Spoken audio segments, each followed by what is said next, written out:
বন্ধুরা, স্বপ্ননীড় মামনি কিচেনে জানাই আপনাদের স্বাগত। আমি আজকে আপনাদের এই আমচুর বানানোর রেসিপিটা আপনাদের দেখাচ্ছি কিভাবে বানাতে হয়। দেখুন, খুব সহজ পদ্ধতিতে, একটুও টক জল বাদ দেওয়া যাবে না, অথচ 4-5 বছর আপনারা সংগ্রহ করতে পারবেন। দেখুন কিভাবে আমি বানাই এই আমচুরের রেসিপি।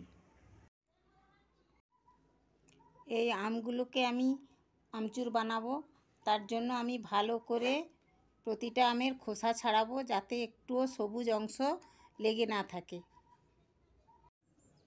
আমি আমগুলোকে সুন্দর করে ছাড়িয়ে কেটে নিয়েছি, কেটে ধুয়ে রেখেছি। এবার আমি নুন মাখাবো। আমি এই যে নুনটা মাখালাম, আমি 12 ঘন্টার মতো এই নুন মাখিয়ে আমি বালতিতে ঢাকনা দিয়ে রেখে দেবো।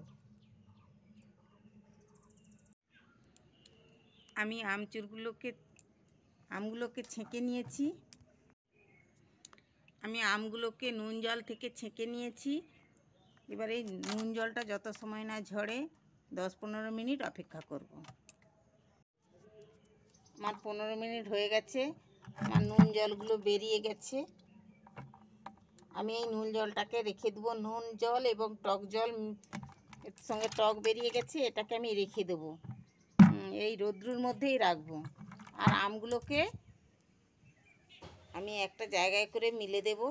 এ শুকনো হয়ে গেলে আমগুলো যতটা সারা দিনে যতটা শুকনো হবে, তারপর এসে আমি আবার এই নুন জলটার মধ্যে এই আমচুরগুলো দিয়ে দেব। এভাবেই আমি শুকনো করব। দেখুন বন্ধুরা, আমি রৌদ্রুতে মিলে দিয়েছি আমগুলো খুব সুন্দর করে।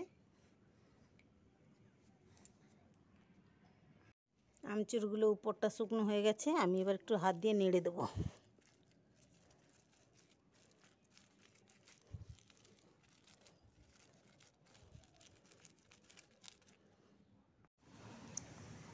আজকে রোদ শেষ হয়ে গেছে। আমি এই আমগুলোকে তুলে, আমচুরের আমগুলোকে তুলে এই যে জলটা রেখেছিলাম, আমচুরের জল, ওই জলের মধ্যে আমি আবার আজকে দিয়ে দেব। পরের দিন আবার তুলে রোদ দেব। পরপর করে এই আমচুরের এই জলটা ওই আমে খাইয়ে দিতে হবে। আমচুরগুলো যে কালকে ঢাকা দিয়ে রেখেছিলাম টক জলের মধ্যে, সেগুলো আজকে আবার এই রৌদ্রুতে মেলে দেব। এরকম করে করে সব টক জলটা এই আমচুরের মধ্যেই খাইয়ে দিতে হবে। আমার আমচুরগুলো খুব সুন্দর শুকনো হয়ে গেছে। আমার এই আমচুরগুলো শুকনো হতে 5 দিন সময় লেগেছে, 5টা রোদ লেগেছে। এবার আমচুরগুলোকে আমি সুন্দর করে একটা এয়ারটাইট কৌটোয় ভরে রাখবো। আপনারা এরকম আমচুর বানানোর জন্য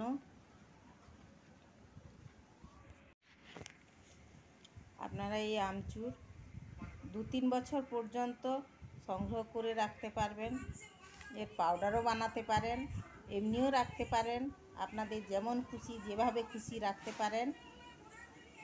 3-4 বছরও রাখলে কোনো অসুবিধা হবে না। মাঝে মাঝে একটু রৌদ্রুতে দিয়ে দিতে হবে। আপনাদের এই রেসিপিটা যদি আপনাদের ভালো লেগে থাকে, আপনারা লাইক, কমেন্ট এবং শেয়ার করবেন। আমার চ্যানেলে যদি নতুন হয়ে থাকেন, তাহলে আপনারা সাবস্ক্রাইব করতেও ভুলবেন না।